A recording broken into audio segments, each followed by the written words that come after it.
গ্রীষ্ম ও বর্ষা বা এই সময়ে কি কি টমেটোর জাত চাষ করলে ভালো ফলন পাবেন ও এই জাত সম্পর্কে বিস্তারিত এই ভিডিওর মাধ্যমে জানিয়ে দিব।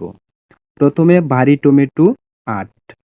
এই জাতটি গরমে ও উচ্চ তাপমাত্রায় ফুল ও ফল ধারণ করতে সক্ষম এবং ব্যাকটেরিয়া জনিত উইল্ট রোগ সহিষ্ণু। চারা রোপণের ৬০ থেকে ৭০ দিনের মধ্যে ফলন সংগ্রহ করা যায়। ভারী টমেটো ৪। এই জাতটি সারা বছর চাষ করা যায়।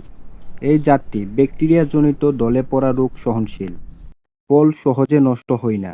চারা রোপণের ৬০ থেকে ৬৫ দিনের মধ্যে সংগ্রহ করা যায়। বিনা টমেটো ৪। এই জাতটি তাপ সহনশীল, অতিরিক্ত গরমে ও ভালো ফলন দেয়। ছত্রাক ও ঢলে পড়া রোগ সহনশীল। জনপ্রিয় হাইব্রিড জাত আমের।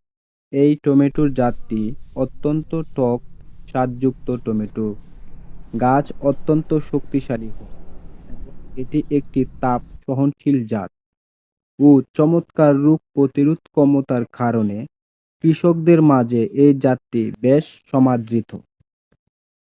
এছাড়া বিনা হাইব্রিড টমেটো ৩ জাতটিও খুব ভালো এবং গ্রীষ্মকালীন জাত হিসেবে খুব পরিচিত।